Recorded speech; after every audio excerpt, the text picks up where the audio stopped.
Hello everyone, स्वागत है आप सभी का पीके क्लास चैनल में। आज हम पढ़ेंगे गणित की दूसरी प्रश्नावली जिसका नाम है बहुपद। तो बहुपद किसे कहते हैं? इस जिसमें दो या दो से अधिक पद होते हैं उसे क्या कहते हैं? बहुपद कहते हैं। जैसे हमारे पास आ गया x + 4, तो इसमें कितने पद है? 1 और 2, तो 2 पद है, इसका मतलब ये बहुपद बन गया। या फिर 2x + 6, ये भी क्या है? एक बहुपद है। एक रैखिक है, दूसरा द्विघात है और तीसरा है त्रिघात। तो रैखिक बहुपद उसे कहते हैं जिसमें x की घात 1 होती है, मतलब जिसमें चर राशि की ये जो होती है वो चर राशि होती है, और ये जो गिनती वाली मतलब वास्तविक संख्या होती है इसको हम कहते हैं अचर राशि।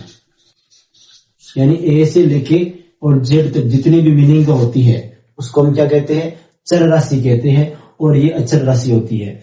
तो रैखिक बहुपद उसे कहते हैं जिसमें चर राशि की घात 1 होती है। जिस प्रकार ये 3x + 5, ये क्या है? 3x + 5 एक रैखिक बहुपद है। और द्विघात बहुपद जिसमें x की घात 2 होती है, यानी चर राशि की घात 2 होती है, उसे हम कहते हैं द्विघात बहुपद। जिस प्रकार हमारे पास आ गया x की घात 2 + 4x + 4, ये एक द्विघात बहुपद है। सीधा ऐसा भी आ सकता है, या फिर 4x² + 3, तो यहाँ पर चर राशि जो है x, उसकी घात कितनी है? 2 है, इसका मतलब ये द्विघात बहुपद है सीधा। और फिर यहाँ पर त्रिघात बहुपद। अब त्रिघात बहुपद किसे कहते हैं? जिसमें चर राशि की घात 3 होती है, उसे क्या कहते हैं? त्रिघात बहुपद कहते हैं। जिस प्रकार x की घात 3 + 6x² + 5x + 9, ये क्या है? त्रिघात बहुपद है। यानी इसमें सबसे बड़ी घात कितनी है? x की 3 है, तो त्रिघात हो गया। अगर मैंने ये मिटा दिया इतना सा, तो मतलब इसमें सबसे बड़ी घात कितनी है? 2 है, तो ये द्विघात बहुपद का एग्जाम्पल हो गया। तो हमारे पास द्विघात समीकरण का व्यापक हल क्या होता है? ax² + bx + c होता है। तो यहाँ पर अगर हमारे पास ये द्विघात समीकरण है, इसका व्यापक हल जो है ax² + bx + c है, तो इसमें कुछ ना कुछ तो शून्यक होंगे। जैसे उस शून्य को हम क्या मान लेंगे? माना अल्फा और बीटा शून्यक है। अल्फा और बीटा क्या है? इसके 2 शून्यक है। ये जो द्विघात समीकरण इसके अल्फा और बीटा 2 शून्यक है, तो इसमें शून्यकों का योग, एक सूत्र होता है शून्यकों का योग, और एक होता है शून्यकों का गुणनफल। तो शून्यकों का योग क्या होता है? ये जो शून्यक है, योग यानी जोड़ना, 1 2 शून्यक है, यानी योग यानी जोड़ना, यानी अल्फा और बीटा का क्या होगा? जोड़। इनका मान क्या होता है कि माइनस और x का गुणांक, माइनस x का गुणांक बटा x² का गुणांक। तो यहां पर इस समीकरण में अल्फा + बीटा हम पहले लिख लेते हैं, बराबर इस समीकरण में x का गुणांक क्या है? x का गुणांक यानी जो x के पास पे गुणा में है, x का गुणांक क्या है? माइनस का मतलब b है, तो माइनस पहले से है, b बटा x² का गुणांक, यानी x से गुणा में क्या है? a है। तो ये इसका हो जाएगा सूत्र, शून्यकों का योग का सूत्र ये हो जाएगा। फिर आता है शून्यकों के गुणनफल। शून्यकों का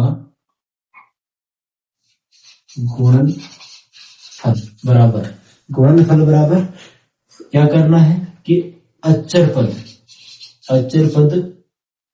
बट्टा x² का गुणांक,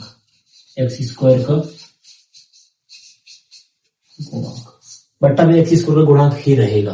तो यहाँ पर शून्यकों का गुणनफल, यानी ये जो शून्य दे रखे हैं इनके गुणनफल यानी अल्फा को हम बीटा से क्या करना है? गुणा। तो अल्फा × बीटा बराबर अचर पद क्या है? इस पे मतलब कोई x का पद जिसके साथ नहीं है वो अचर पद होता है। तो c इसका क्या है? अचर पद है, बटा x² का गुणांक क्या है? a है, तो c बटा a, ये एक सूत्र बन जाएगा और एक सूत्र बन जाएगा ये इसके 2 सूत्र है जो बहुत ही इंपॉर्टेंट है। इस पूरी प्रश्नावली में 2 सूत्र सही करेंगे। फिर आता है शून्यकों की संख्या। तो शून्यकों की संख्या क्या होती है?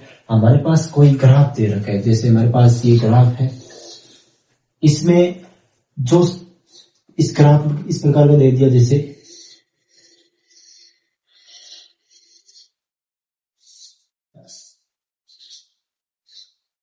ये एक्स डेश एक्स है, ये माइनस एक्स है, और ये माइनस वाई एक्स होता है, और ये प्लस वाई एक्स होता है, और ये एक्स होता है प्लस का एक्स।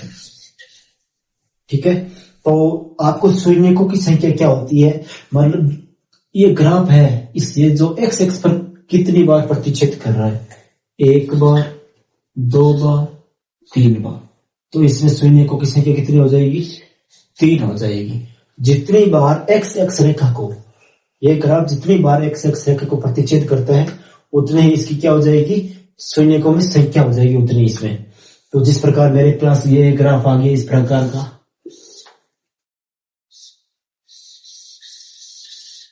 तो इसमें देखो कितनी बार प्रतिच्छेद कर रहा है, 1 2 3 4 5, यानी इसमें शून्यकों की संख्या कितनी हो जाएगी, 5। या फिर इस प्रकार का ग्राफ आ गया, ये इसको थोड़ा सा प्रतिच्छेद करता हुआ प्रतीत हो रहा है। ठीक है, तो इसका मतलब ये यहाँ पर एक बार ही प्रतिच्छेद कर रहा है, तो इसकी शून्यकों की संख्या कितनी हो जाएगी, 1 हो जाएगी। इस प्रकार आप शून्यकों की संख्या निकाल सकते हो, मतलब जितने भी ग्राफ है उसमें एक्स एक्स रेखा पर जितनी बार ये ग्राफ प्रतिच्छेद करता है उतनी शून्यकों की क्या होती है, संख्या। ये आपके दूसरी 2.1 प्रश्नावली यही है, और इसमें ज्यादा कुछ नहीं है। दूसरा एग्जाम्पल है, द्विघात समूह बहुपद के x² प्लस 7x प्लस 10 के शून्य ज्ञात कीजिए और शून्यकों तथा गुणांकों के बीच के संबंध की सत्यता की जांच कीजिए। तो हम पहले इसके शून्य निकालेंगे, शून्य निकाल करके और इसके जो शून्य और गुणांक है उनके बीच में संबंध की सत्यता की जांच करेंगे। तो हम सबसे पहले लिखते हैं समीकरण, x² प्लस 7x प्लस 10, ये हमारे पास समीकरण है। तो इसके हमें टुकड़े करने हैं, टुकड़े करने के लिए हमें ऐसी संख्या होनी चाहिए जिस प्रकार यहाँ पर देखो ये जो 7 है बीच में, यानी ये जो 7 के ऐसे टुकड़े करने हैं कि इधर देखो इसके गुणा कुछ नहीं, मतलब 1 है, 1 इसको 10 से गुणा करेंगे तो 10 आता है। ऐसे टुकड़े करने हैं कि गुणा करने पर 10 आए और जोड़ने पर 7 आए। तो 5 को अगर मैं 2 से गुणा करूंगा तो 10 आता है, और 5 से 2 को जोड़ूंगा तो कितना आता है, 7 आता है। तो इसके टुकड़े क्या हो जाएंगे, 5 और 2। तो यहाँ पर हम करते हैं, देखो ये टुकड़े करना इनका, ये 9th क्लास में है तो अच्छे से जानते होगे आप। x² plus 5x plus 2x plus 10, यानी 7x की जगह मैंने क्या रख दिया, 5x प्लस 2x, इसके 2 टुकड़े कर दिए। 5 और 7 को 2 को जोड़ेंगे, 5 और 2 तो वापिस 7 आ जाएगा। तो यहाँ पर देखो इन दोनों में क्या कॉमन आ रहा है, x कॉमन आ रहा है। इधर x की पावर 2 है, एक x हमने कॉमन ले लिया है तो अंदर एक x और बच जाएगा, फिर प्लस ये x बाहर आ गई, क्या बच गया अंदर 5 प्लस, अब इसमें क्या कॉमन आ रहा है, 2 आ रहा है। देखो 10 में 2 का भाग जाता है तो मतलब इसमें 2 है, इसमें भी 2 है, तो 2 भाग कॉमन ले लेंगे, इधर बचेगा x प्लस इधर देखो 10 में हम इस 2 का भाग देंगे तो क्या बच जाएगा 5, तो यहाँ पर बच जाएगा 5। तो यहाँ पर देखो x प्लस 5 है, इधर भी x प्लस 5 है, दोनों समान पद है तो हम बाहर कॉमन ले लेंगे। x प्लस 5 मैंने बाहर कॉमन ले लिया, तो यहाँ पर देखो इधर क्या बच रहा है, इधर x बच रहा है प्लस इधर क्या बच रहा है 2, तो ये इसके आ जाएंगे अभाज्य गुणनखंड, ये इसके टुकड़े हो जाएंगे। अब इसमें देखो हमें इसमें शून्य निकालने, तो शून्य निकालने के लिए क्या करते हैं हम, इसका मान जो है वो 0 के बराबर रखते हैं। शून्य निकालने के लिए शून्य निकालने के लिए px बराबर क्या रखते हैं 0, यानी ये जो वैल्यू है वो px के बराबर है, तो हम इसका मान 0 रख देंगे, यानी x प्लस 5 कोष्टक x प्लस 2, इन दोनों का मान क्या रखेंगे 0 के बराबर। तो यहाँ पर हमारे पास या तो x प्लस 5 बराबर 0 आएगा या फिर x प्लस 2 बराबर क्या आएगा 0, यानी या तो इस वैल्यू पर का मान 0 आएगा या फिर इस वैल्यू का 0 आएगा, दोनों में से एक।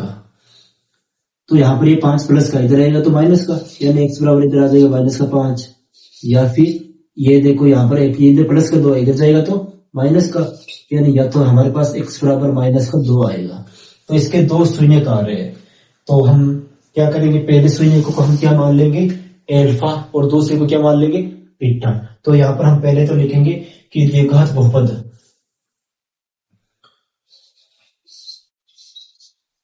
द्विघात बहुपद x square plus 7x, x square plus 7x plus 10 के शून्य माइनस 5 जो है माइनस के 2 है। ठीक है, अब हम यहां पर मान लेंगे कि माना एल्फा बराबर क्या मान लेंगे, माइनस के 5, वह बीटा बराबर क्या मान लेंगे, माइनस के 2। चाहे तो आप एल्फा बराबर माइनस के 2 मान लो, चाहे बीटा बराबर माइनस के 5 मान लो, दोनों में से किसी एक को एक के बराबर मानना है। फिर हम जानते हैं कि शून्यकों का योग और गुणनफल के बराबर क्या होता है। उससे पहले हम a और b का मान ज्ञात होना होगा। तो हम द्विघात समीकरण का व्यापक हल क्या होता है, द्विघात समीकरण का व्यापक हल। तो द्विघात समीकरण का व्यापक हल होता है ax square plus bx plus c। इसको हम समीकरण नंबर 2 मान लेते हैं, और जो यहाँ पर हमने ले इसको हम समीकरण 1 मान लेते हैं। तो हम समीकरण 1 और इस दो की, इन दोनों की हम तुलना करेंगे, तो हमारे पास a, b और c का मान आ जाएगा। मतलब यहाँ पर इस x का गुणन a है, इधर x का गुणन कुछ नहीं है, मतलब a का मान क्या आएगा, पहले हम लिखेंगे समीकरण 1 व 2 की तुलना करने पर, 1 व 2 की तुलना करने पर। तो यहाँ पर इसके गुणन x का गुणन a है, इधर इसके गुणन कुछ नहीं है, मतलब 1 है, कुछ नहीं है तो मतलब 1 है, यानी a का मान 1 आ जाएगा। फिर b बराबर, देखो इस x के गुणन में b है, लेकिन इधर x के गुणन में कितना है, 7, यानी b का मान कितना हो जाएगा, 7। और यहाँ पर c है, और इधर c की जगह कितना है, 10 है, यानी c का मान कितना आ जाएगा, 10। फिर हम करेंगे शून्यकों का योग और गुणनफल। तो शून्यकों का योग, शून्यकों का योग बराबर योग, इसको कोष्टक में हम एल्फा प्लस बीटा लिखते हैं, बराबर क्या होता है, माइनस का b बटा a। ये होता है सूत्र, ये आपको याद रखना पड़ेगा, जो मैंने इंट्रोडक्शन वाली क्लास में बता रखा है।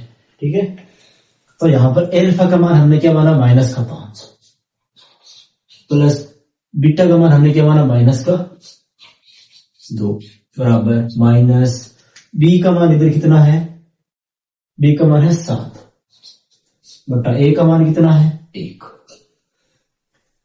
अब देखो ये माइनस का 5 है, इस प्लस को माइनस से गुणा करूंगा तो मेरे पास आएगा माइनस का, और फिर 2 बराबर 7 में मैं 1 का भाग दूंगा तो 7 आएगा, माइनस का तो माइनस का। अब माइनस के 5 और माइनस के 2, दोनों चिन्ह माइनस के तो जुड़ेंगे, और चिन्ह भी माइनस का आएगा, तो 5 है तो 7 होते हैं, बराबर माइनस के 7, यानी ये दोनों मान बराबर आ रहे हैं। तो इसका मतलब ये इसमें क्या होगी, सत्यता की जांच हो रही है शून्यकों के योग की। अब हमें निकालने शून्यकों के गुणनफल की ओर निकालनी है, तो यहां पर हम निकाल लेते हैं शून्य के गुणनफल।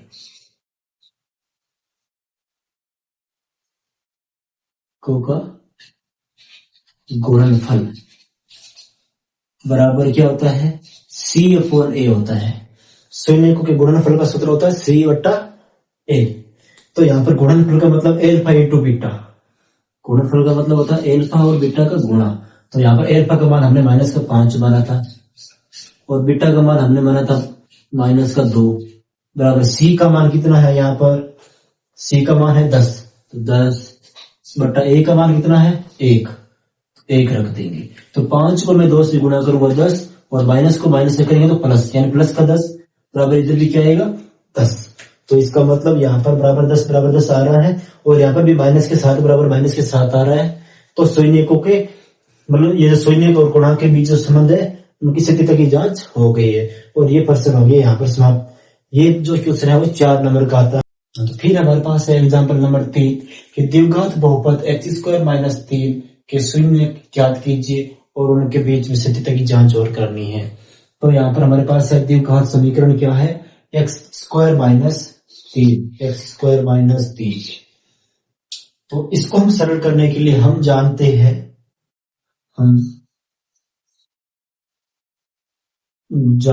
हैं कि ए स्क्वायर माइनस बी स्क्वायर बराबर क्या होता है, ए माइनस बी और ए प्लस बी।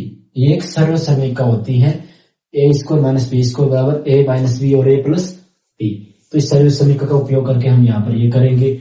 देखो यहाँ पर हमारे पास एक्स स्क्वायर माइनस ये 3 है, इस 3 को हम क्या लिख सकते हैं, √3 का स्क्वायर। अगर हमारे पास कोई संख्या है उसका हम रूट करेंगे, कोई रूट है उस रूट का हम अगर हमने वर्ग कर दिया तो हमारे पास वो सेम ही संख्या नहीं है। अगर हम √3 का वर्ग करेंगे तो वापस क्या आएगा, 3। अगर यहाँ पर 3 की जगह 2 होता तो हम यहाँ लिखते √2 का वर्ग, तो ये सेम नहीं आता। और ये मैंने ऐसे इसलिए लिखा है क्योंकि यहाँ पर एक्स स्क्वायर मतलब ये एक्स को ए मान लेंगे, ए स्क्वायर माइनस बी स्क्वायर, ये यहाँ पर सरल समीकरण लागू हो जाएगी। तो यहाँ पर इस सरल समीकरण के अनुसार हम कह सकते हैं कि यहाँ पर x माइनस √3 या फिर x प्लस √3 आ जाएगा। यानी x का मान इधर क्या है, a की जगह इधर x है और b की जगह क्या है, √3। तो यहाँ पर मैंने a की जगह x रख दिया माइनस b की जगह √3, और यहाँ पर a की जगह x और बीच में प्लस है b की जगह √3 रख दिया। अब यहाँ पर हम शून्य ज्ञात करेंगे, तो शून्य ज्ञात करने के लिए हम इसको क्या किसके बराबर रख देते हैं, 0 के बराबर रखते हैं। तो शून्य ज्ञात करने के लिए, शून्य निकालने के लिए या फिर ज्ञात करने के लिए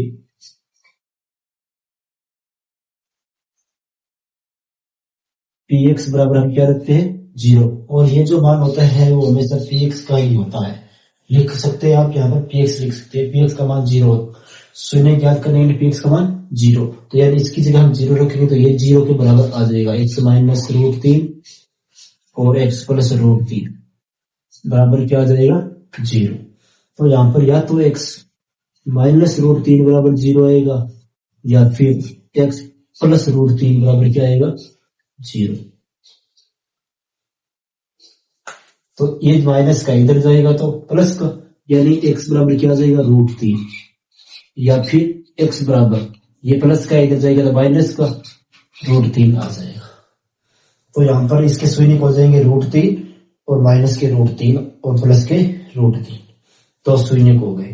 तो हम यहाँ पर लिख देंगे कि x क्यूब द्विघात बहुपद x cube minus 3 x square minus 3 द्विघात बहुपद x स्क्वायर माइनस 3 के शून्य प्लस माइनस √3 है, यानी एक √3 प्लस का एक माइनस का है। फिर हम यहाँ पर क्या करेंगे, इनको मान लेंगे, ए को अल्फा मान लेंगे, ए को क्या मान लेंगे, बीटा। तो हम यहाँ पर लिखेंगे माना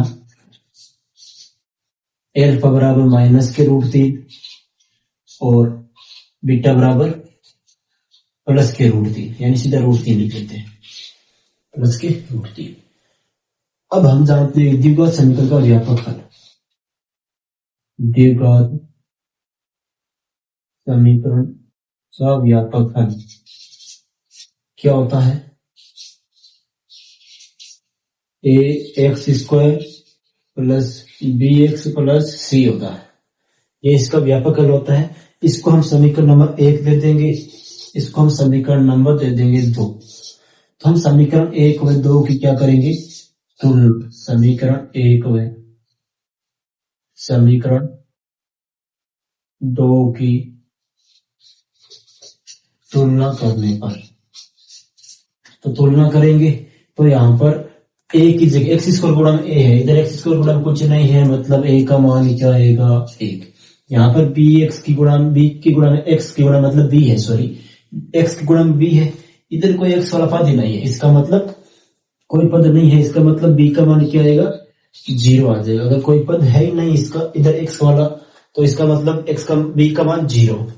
फिर इधर c का मान, इधर c की जगह कितना है, 3 है, लेकिन ये माइनस का है, यहाँ पर 3 प्लस का है, और यहाँ पर ये 3 माइनस क्या है, यानी सी का मान क्या है, -3 है।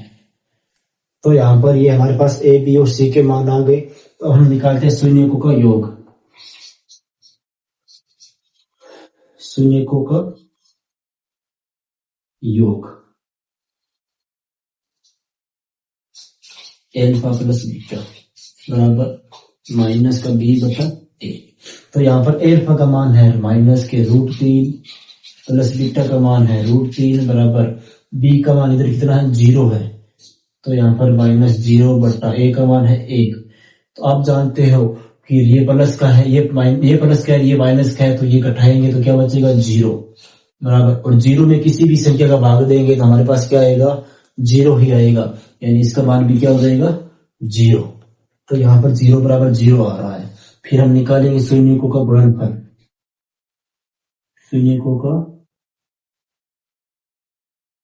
गुणनफल जो एल्फा और बीटा होता है बराबर सी बटा क्या होता है, ए। तो यहाँ पर हमारे पास शून्यकों का गुणनफल में एल्फा का मान तो है -√3 और बीटा का मान है √3 बराबर सी का मान कितना है, -3 और ए का मान कितना है, 1। तो √3 को √3 से गुणा करेंगे कि कितना आएगा, 3 आता है।